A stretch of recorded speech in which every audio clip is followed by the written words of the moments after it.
So we are starting the next unit, unit 7 on isotopes and nuclear chemistry. This is a very basic preliminary expose on nuclear chemistry. It is nowhere near comprehensive. So if you are expecting like this deep dive into like fission and fusion, you are wrong, okay? We are just going to discuss basic decay, and we're going to look at a project that's kind of a whodunit, and then that's going to kind of be it, because at this stage of the game, that is not the focus, but it will be obviously something if you're interested in to look into at the collegiate level, okay? But we're starting our new series. Our phenomena is going to be the project that we do, okay? Right now, we're going to actually spend a little bit more time reviewing, okay? Reviewing isotopes, because that helps us explain why we even get nuclear decay in the first place. But then the phenomenon / problem that we'll be looking at is an actual assault case of a father exposing his son to radioactive decay, and it permanently damaging his son. And we're going to eventually come to a verdict whether we actually think the evidence points to guilty or non-guilty, and we're going to identify what isotope that child was exposed to. It's a real case. It's been modified slightly for your project, but it's always fun after the project to look it up, the actual case, and find out what the jury actually concluded. So keep that in mind. But let's go ahead and start on our review. So before we break out the chips completely, because right now we don't have enough chips to do the example that I put on the board, let's just kind of review to ourselves. What is an isotope? Does anyone remember what an isotope is from unit 1? Aislinn? It's atoms of the same element. Excellent. It's same element, which means it's same proton number, but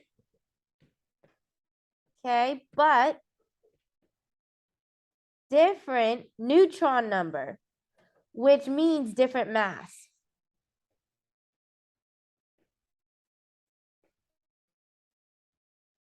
Okay, so it's an atom of the same element, same proton number. Remember, the proton is like the identity of the atom, the fingerprint. But it has a different neutron count. Neutrons have mass. Protons and neutrons have mass. They're the only two subatomic particles that have mass. Electrons are basically negligible. Okay, so when we say we change the neutron count, we're changing mass without changing the identity. And what we say is an isotope is like just a little heavier or lighter version of the element. Okay, so that being said, if I wrote, like I did on the board, barium 110, this is isotope notation. The element name dash the mass number. The mass number is the mass as a whole number of a specific atom, protons plus neutrons, right? This is mass number, which is equal to your protons plus your neutrons. And I look at at my periodic table, and I ask myself, okay, how many protons, neutrons, and electrons are in barium 110 atom or isotope? Okay. And I say to myself, well, I know barium has a proton number of 56. So what must the neutron number be? 54, because it's got to add up to 110. And what must the electron count be if I haven't told you it has a charge? If I just assume it's neutral? Also 56. Excellent. So that's kind of your review. Why don't you, with your chips for me, please show me the number of electrons, protons, and neutrons in chlorine 36, Cl36, Cl36. Go ahead and do that for a second with your chips. All right, so we popped out the bingo chips again, the magnetic bingo chips in the Bohr model. This is like a real throwback to unit 1. And what I said was chlorine 36. So that means how many protons are in chlorine 36? 17. So in your little Bohr model, the nucleus should have had 17 protons in the middle. Whatever color you establish as protons, you should have put 17 of them. Okay. What about neutron count? 19. So whatever you did for neutrons, you should have added 19 neutrons also in the center, because according to the Bohr model and according to every other model, the neutrons exist in the nucleus, the dense mass center of the particle. Now, how many electrons did you have? 17. So when you look at the rings, you should have had 2 in the first ring and then 8 and 7 on the outside. 2, 8, 7. You should have had up to energy level 3, ring 3. That's how you should have distributed your electrons. Because according to the Bohr model, you could only have 8 electrons max in rings 2 through 7 and 2 in ring 1. Wow, throwback. How's everyone feeling? How's everyone feeling? Do you want to do one more? One more? Okay, please do. Sodium 25. Sodium 25.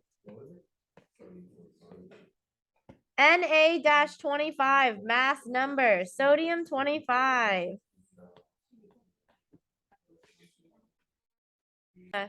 So for sodium 25, how many protons should you have put into the nucleus? 11. And where do you find that number? On the periodic table. Does that ever change? No, we never change the proton number. Now, we know that that number 25, we know that that number 25 is the mass number. And the mass number is protons plus neutrons, the 2 subatomic particles that carry mass. So if I know I have 11 protons, how many neutrons do I have in order to have 25 as my mass number? 14, also in the nucleus, because it's a highly dense center. Okay, how many electrons do I have? How many electrons? 11. Now, what if I told you that this was sodium positive? How many electrons would I have now? 10. Okay. You should have filled up to row 3 with 1 electron in ring 3, 2 electrons in ring 1, 8 electrons in ring 2. If we turn it into an ion and we remove one of those electrons, so it's more positive by 1 value, you would now have a complete second ring. What do we call it when we have a full ring? An octet. We like a full octet. We like a full ring. It is a very stable, very preferable. Okay. So that's your little review on atoms and isotopes for the most part, so that we can kind of breeze through this like notes. Honestly, if you are like, I don't need to take notes on this, that's totally fine. If you remember it, I'm just going to go through it now on paper just for some people that need it. So big idea of this unit that we're going to be focusing on, and you guys actually take a moment to clean up before I continue. So the big ideas that we're going to be exploring now that we've done our isotope review is this: radioactive decay,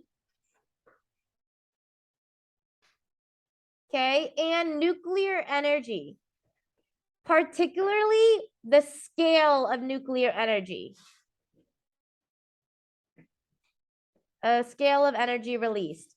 The reason why we're focused on the energy scale is that one, scale and proportions is a big thing in chemistry. We've been talking about molar ratios. We've been talking about subscript ratios. Now we're talking about more macroscopically. Why is it that 2 tiny little atoms can, like, wipe out a whole like city?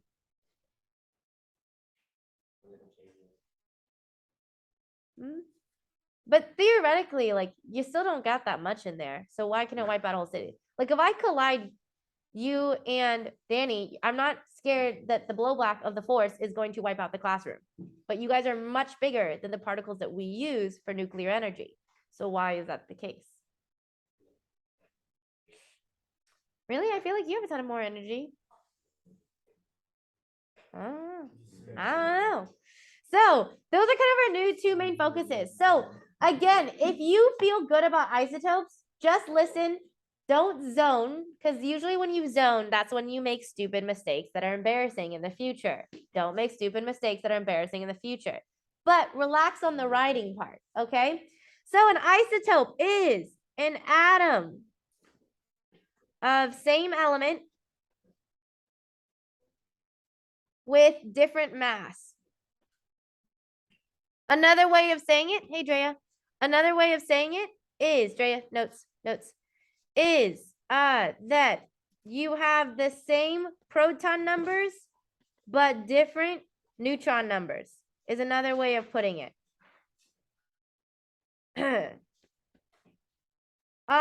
So when we look at isotope mass versus the average atomic mass written on the table, you got to remember that the average atomic mass is the one that's reported on the periodic table.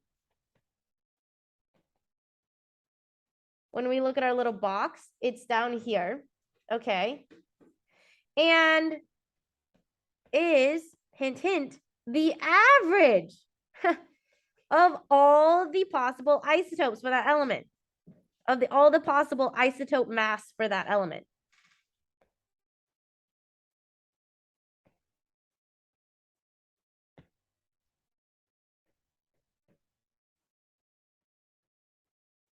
Okay. So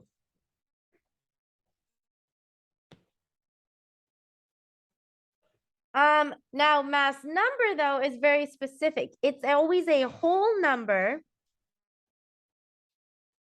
value of protons added to neutrons for a specific atom or isotope, for a specific isotope of an atom or isotope of an element, maybe is a better way of putting it. Okay. When we write isotopes, we have a couple notations to consider. We have isotope notation, and there's another way of putting it is isotope name notation is the element plus the mass number. So for example, right, calcium 42 would be an example of this. Okay, but we also could put it into a mimic of the periodic table notation where you have a box and you could put the element, but what we do is here we put the mass number on top and we put the proton number on bottom. We flip it because when you look at isotopes, it's not the proton number that matters so much. It's now the difference in mass that matters more. So we put that on top instead.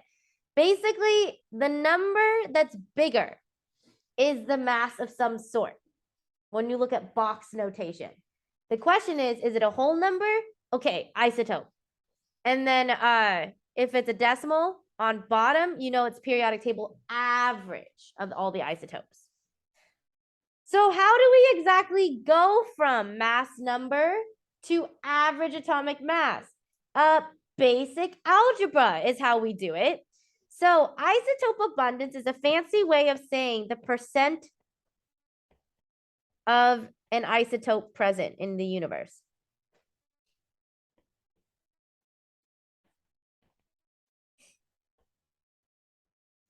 Okay, this percent of an isotope present in the universe.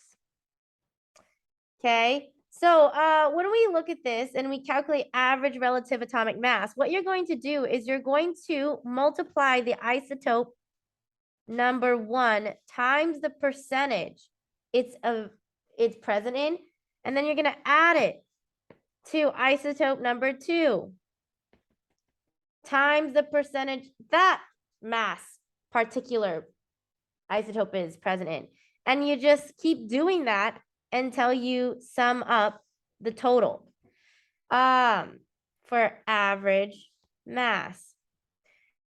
You do not need to divide by 3 or by 2 because the percent already accounts for dividing out of a whole, for being part of a whole. So do not double divide. It is multiplication and addition. That's like all the skills that you're needed to have here and like reading. Okay. So for example, for carbon, okay, what I would say is I have a mass, an isotope mass for one of them of 13 AMU, atomic mass units, because now we're talking about individual atoms. We cannot scale up to the mole yet. We're talking about individual atoms. Times 63% into a decimal is 6.63. That's what I would actually plug into my calculator. It's not 63, but 0.63. Okay, so that I get it out of a whole, out of 100, out of 1. Plus 14 AMU times 14% as a decimal is 0.14. Plus 15 AMU, an isotope with 15. And out of all the isotopes of carbon out there, they make up 23% or 0.23 out of all the atoms in the carbon world. And then you just add it up. And I don't know what that value equals. Does anyone know what that value equals? I don't have a calculator on me right now. So we would have gotten from this particular data that the average atomic mass is 13.6 of carbon. Now, if you're thinking to yourself, that is not carbon's average atomic mass on the periodic table, you are right. It's because I didn't want to give you the like 8 different isotopes of carbon. I just wanted to show you how to do the math. So I chose the higher isotopes of carbon. Okay. But carbon in reality has a huge portion of it that goes to carbon 12.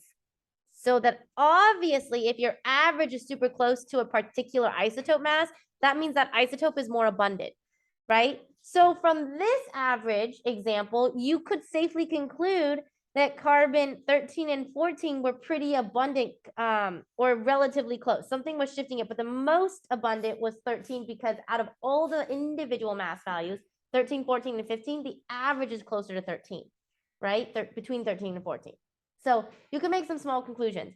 Why don't you try the next 3 on your own? Next 2 on your own. Bromine and nitrogen. Calculate the average atomic mass from those isotope values. So this is pretty basic math. What you should have done was 79 AMU times 51% as a decimal is 0.51 plus 81 AMU times 49%, which is 0.49 as a decimal. And what was your average atomic mass for bromine then based off of these isotope abundances or these isotope percentages? 79.998. Excellent. Nitrogen, okay. 14 AMU. That's the individual mass of that particular isotope of nitrogen. And out of all the nitrogen atoms out there in the world, 99.6 of them, percent-wise, will be nitrogen 14, and turn that to decimals, 9.996. Plus, then there's this small little pocket of nitrogen atoms that exist out there that have a mass of 15, okay? 15 AMU. And what we would do to turn this into a decimal is it would become 0.0004, okay? Because you still have to move the decimal over twice, all right, to put it into the proper calculation format. And what did you get then for the value of nitrogen as this average? 13.95, okay? AMU for this data. So obviously what you're seeing then is, like I kind of mentioned earlier, is that the greater the abundance, okay, the closer to average value, right? So if your average is super close to one of the isotopes, you know that that isotope is most likely in bigger amounts, greater abundance in the universe.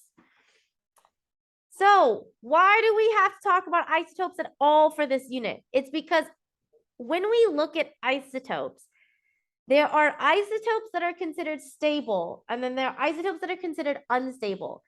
Not every single isotope combination out there is possible. Not every single ratio of protons to neutrons is permissible in the universe. And even if it can exist in the universe, it might not exist for very long. So how do we get nuclear active, like radioactive decay? It's because what we see is, get off your phone. What we see is that there are unstable isotopes out there that go through a process of becoming more stable. Okay. So radiation is the emission of high energy particles.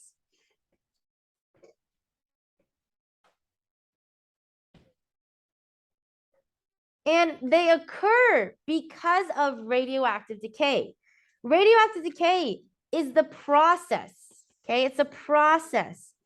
Or better yet described, it's an unstable isotope's journey to stability. All right.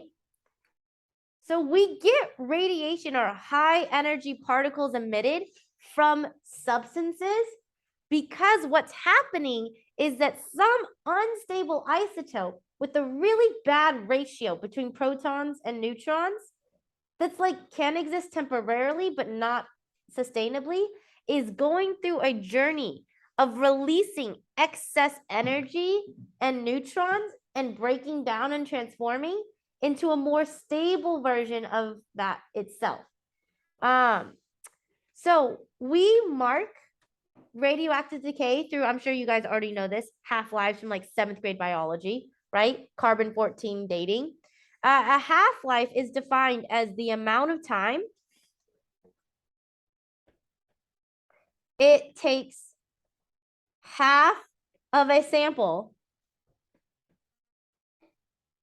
of unstable isotope to decay slash transform. Okay, to go through one decay process or one transformation.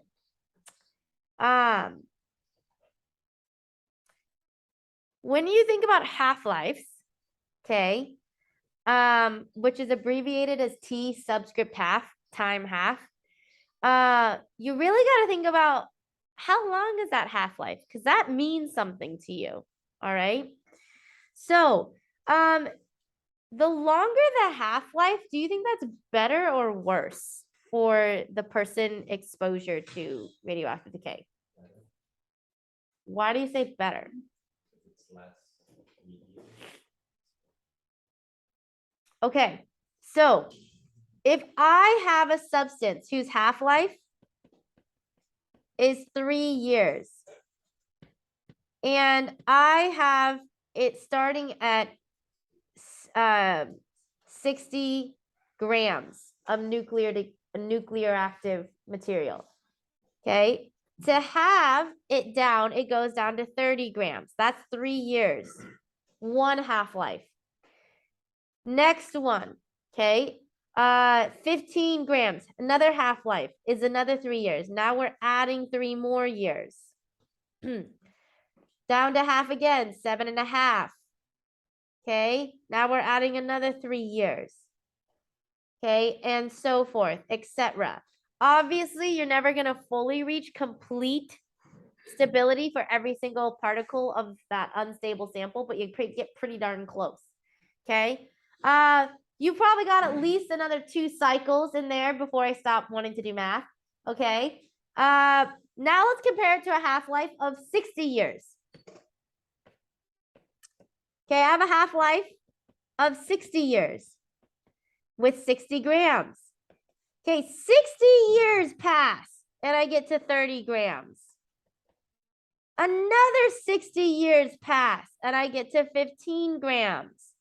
Another 60 years pass and I get to 7.5. Why did I say years? I definitely meant grams above. Okay, grams. Which one is going to be considered more dangerous in terms of exposure? Not even type of exposure, just like straight up exposure. Why do you say the first one?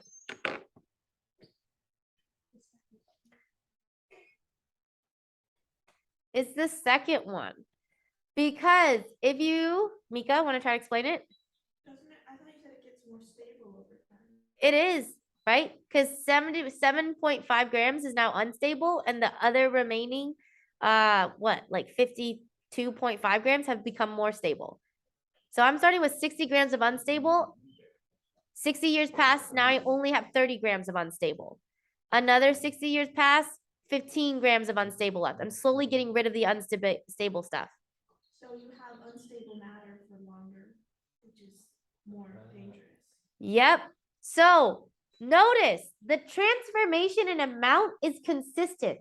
It's the time it takes. So in the first example, again, totally ignoring type of radioactive decay. We're just looking at straight up, what would we conclude, all else being equal, half-life wise, what's more dangerous? The first example, I theoretically have like, I don't know, 15 years of pretty serious radioactive exposure. Okay, because I would have probably had to add on a couple more cycles to get to a very small amount. Okay, the next one though, I have at least 100, 200, 320 years of exposure. Well, you're dead by then anyway, but you and all your grandchildren will be joining you very soon.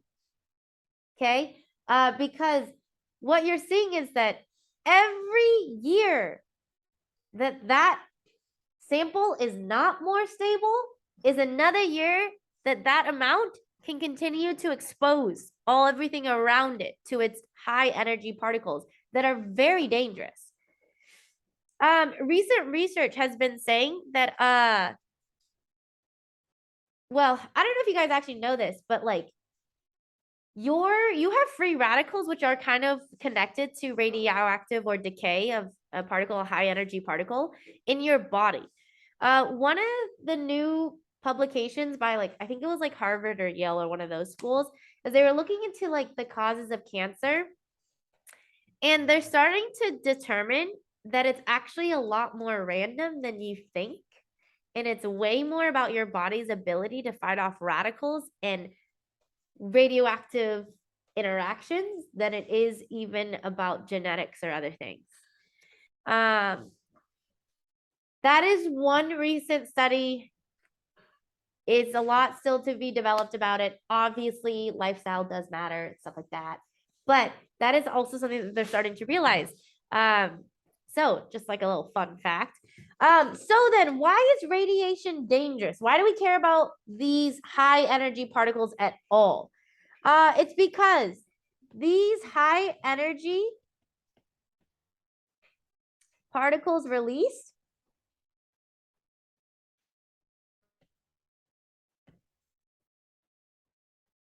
destabilize, okay, the objects they encounter.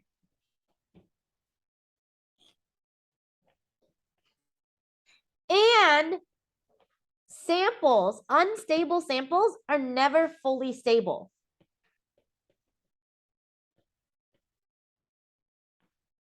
Unstable samples are never fully stabilized or fully transformed or stabilized. Because if you notice, if you're constantly working with having, you never get to zero, technically, right?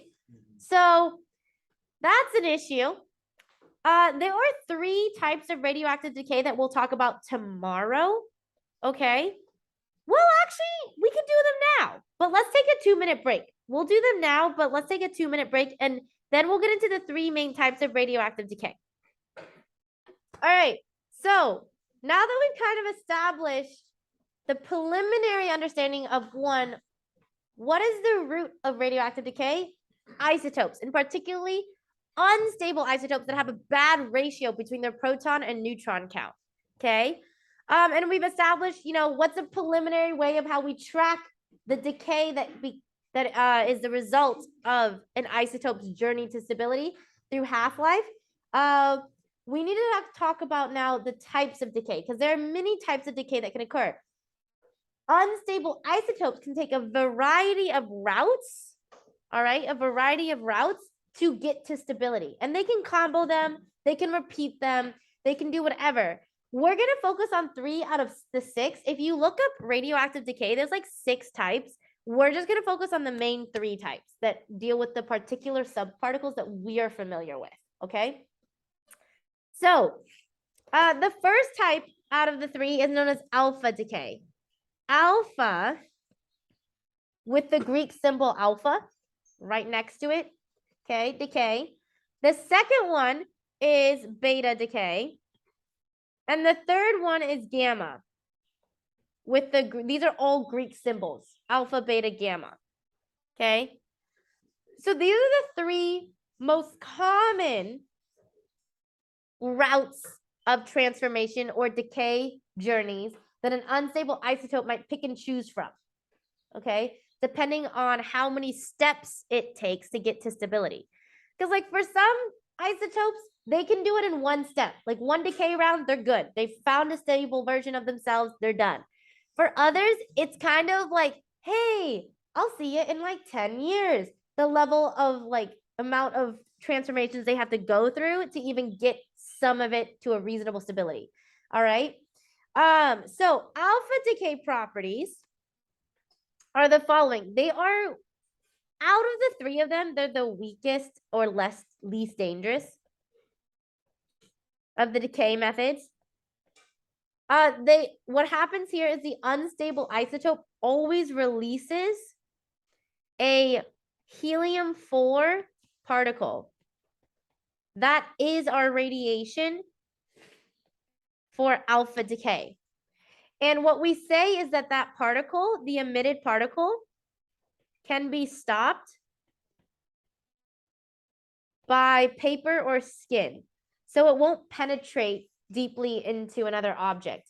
It's relatively safe. It also doesn't travel very far. It can be stopped by paper or skin, and it doesn't travel very far. It can like travel up to like, I think it's like less than 3 feet, like not even, like travels less than 3 feet in distance. Okay. So out of all of the types of decay, this is the type you want.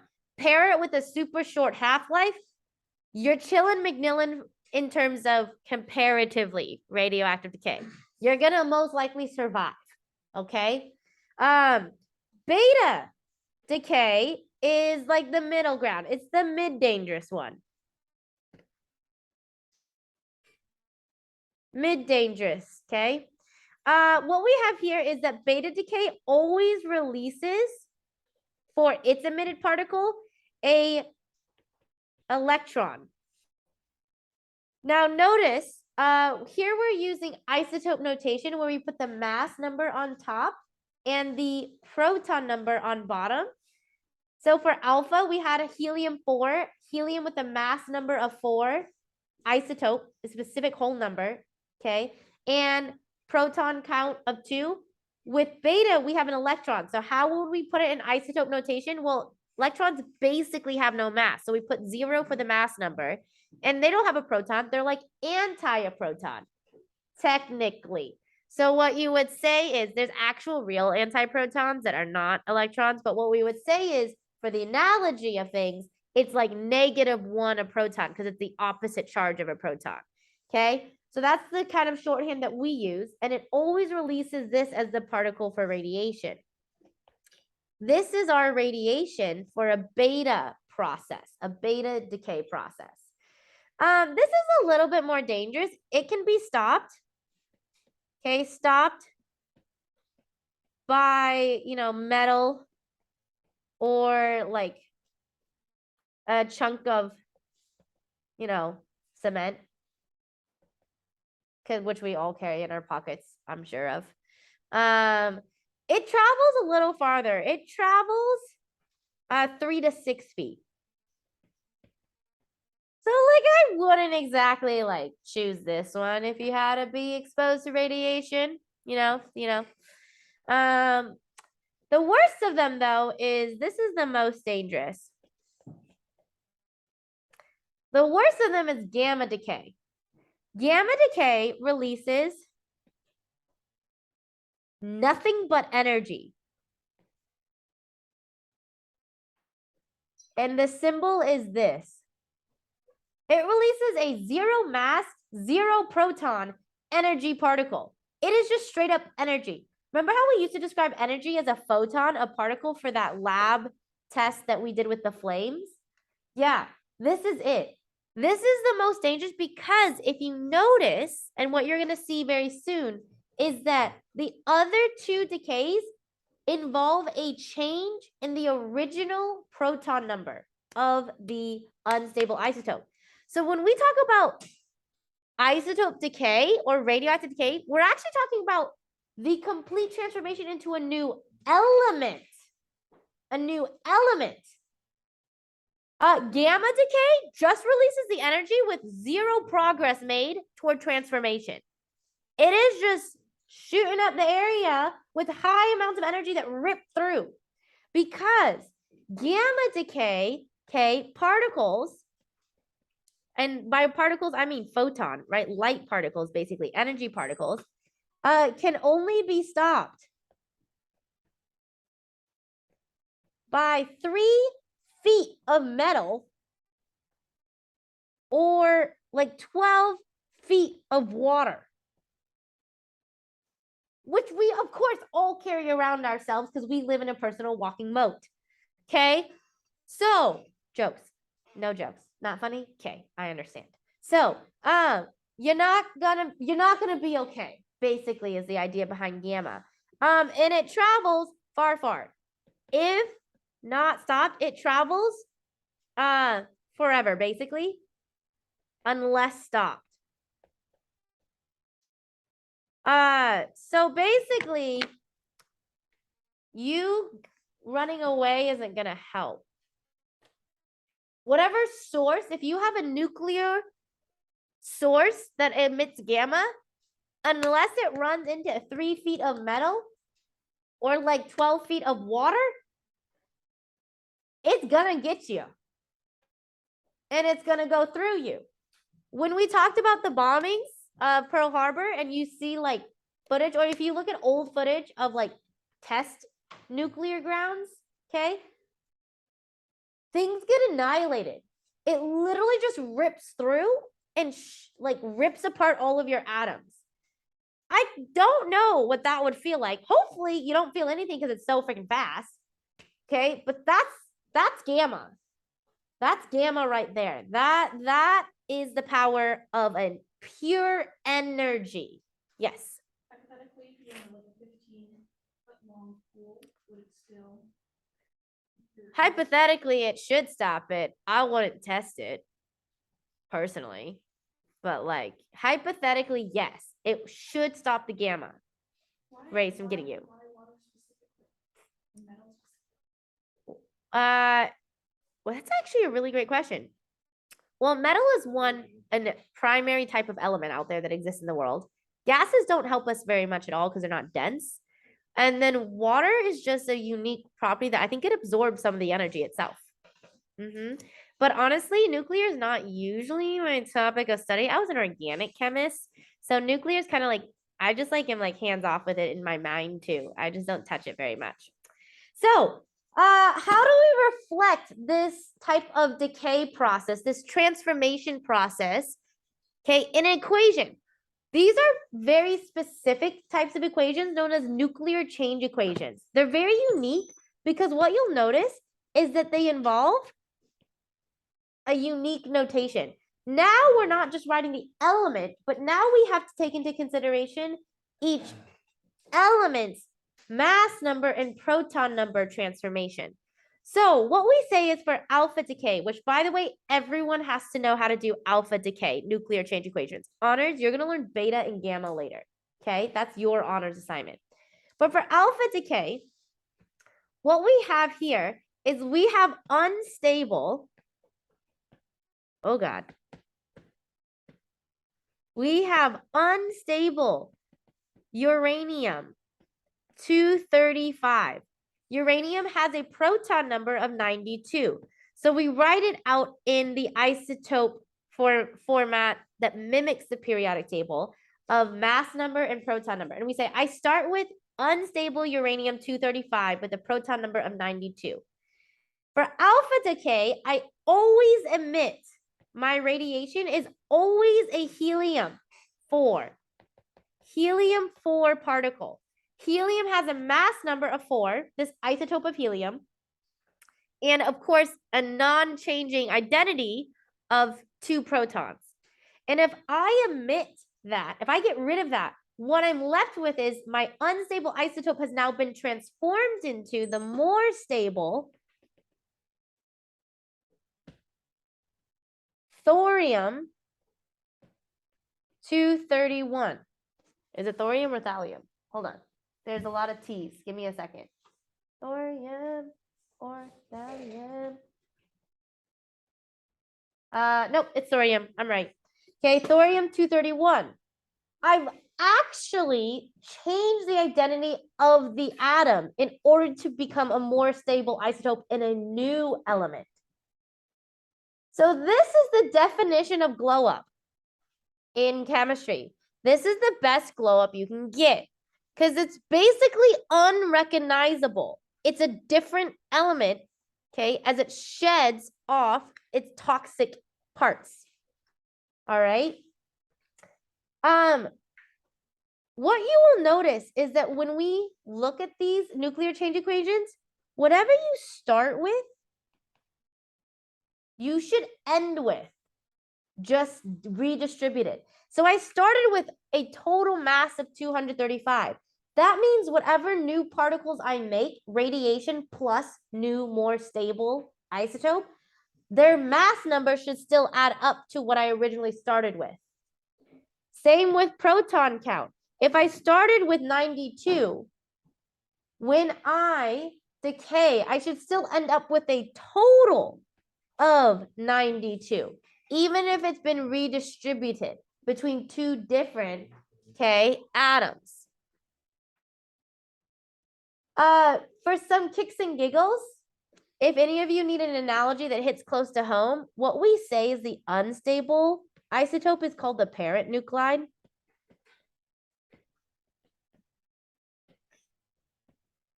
And the more stable isotope is known as the daughter nuclide or the daughter isotope. Don't think too hard about your parents when you think about this, but that is what we labeled it in chemistry. The parent and the daughter. The parent is the more unstable version and the daughter is the glow up. We do not say sun. Huzzah, the one area of science where we actually reference women. Okay, so a couple tips to consider when you write these nuclear change equations is as far as the arrow goes, okay, make sure that you end with same total numbers, okay? That's what was my tip above. If you started with the mass of 235 in one unstable isotope, your 2 new atoms should still add up to that mass because that means you conserved matter. You can't just randomly lose matter. Okay, 2, the parent isotope, okay, is always the unstable, okay, that goes on a journey. The daughter nuclide is the more stable, okay, and it's usually a new element.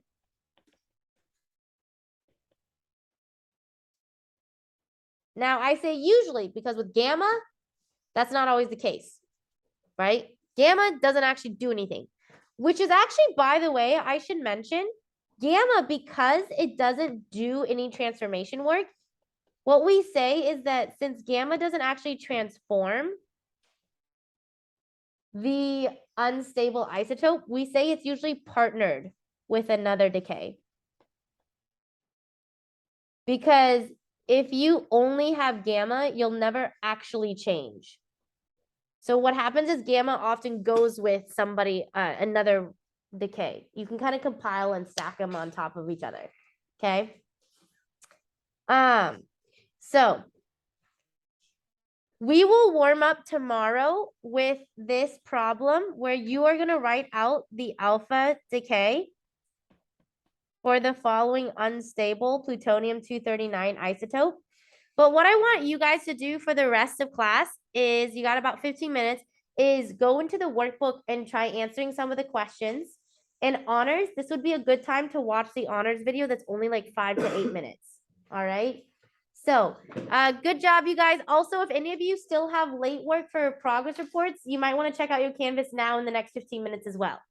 All right, guys. Happy Monday.